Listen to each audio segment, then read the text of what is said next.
This is a survivor service announcement coming at you from your Conquerors coach E. Lake. And today we want to talk about shared responsibility in your childhood trauma. And what we're going to do is use my life or my experience as an example to, elaborate on what I'm talking about with shared responsibility. So, shared responsibility comes in with my childhood. I was a child. I was 5 through 7 when my abuse occurred. I was a ward of the state, and that happened due to the neglectful decisions that my parents made when I was a child. That's the shared responsibility that I'm talking about. I walked around carrying that burden and blaming myself. Why didn't I fight harder or scream louder or speak out sooner? Not really, not really useful for me. And those aren't really the questions that you should be asking. The question that you probably should ask yourself is, are you ready to express this to your parents or guardians or whoever had that responsibility for you when you were a child? Because they need to share that responsibility. They need to know that due to the decisions that they made or didn't make, that you fell into a very disastrous, very heinous crime, and you were taken advantage of, you were abused or molested. They need to know that if they're your parents or your guardians and they were taking care of you or supposed to be taking care of you at that time. And that's the reason, because you don't want to walk around carrying this shame or carrying this blame and this burden when it really doesn't belong to you. If you're a child, you are in the care of an adult. If you're fortunate enough, I know in this, and all over the world, a lot of kids don't have parents. But yeah, reconnect or simply just express, to your guardians that this is an event that happened, and it happened due to the decisions that you made. And then you can then walk away knowing that you've done your part.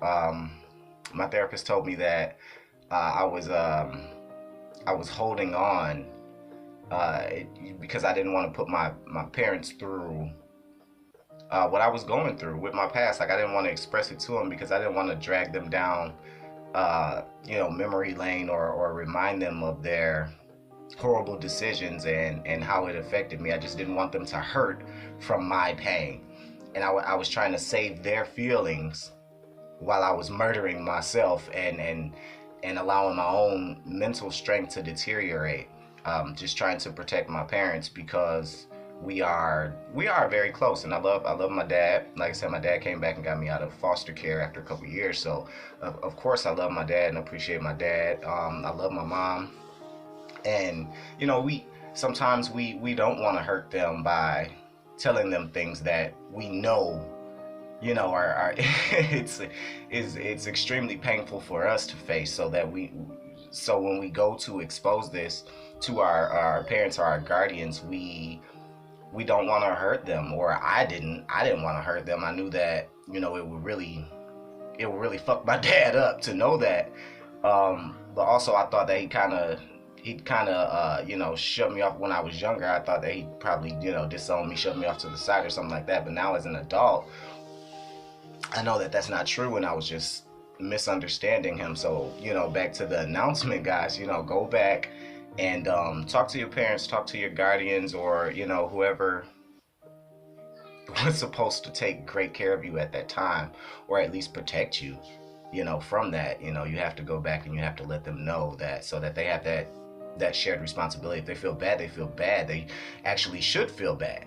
Maybe that would open their eyes a bit, or maybe they'll make better decisions in the future. Who knows? But don't walk around and hold on to it. It's not yours. Don't carry shame, my son. That feeling belongs to the predator. And with that being said, I think we're gonna wrap it up here. I know some of my survivors, we're dealing with, incest. So reaching out to a parent or guardian may not be ideal for you.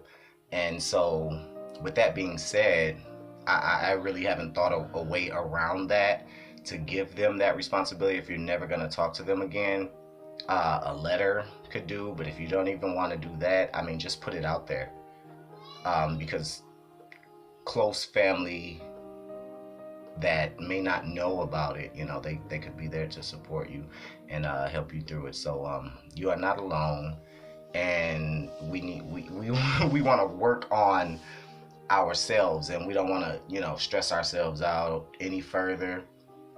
We just want to heal, want to be better. And so, you know, those are one of the things that you do have to do. You do have to let people know where they fucked up.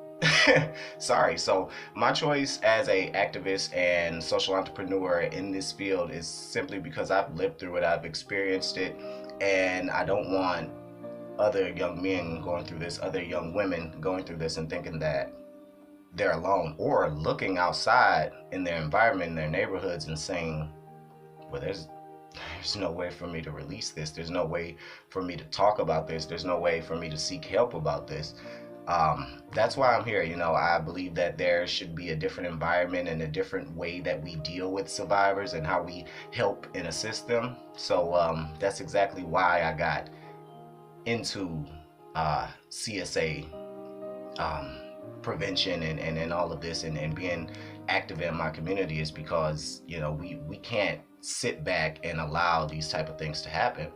And we also can't sit back and allow these people to feel like, you know, like they want to die, because that's, at the end of the day, it's just all we feel. So I'm here for you guys.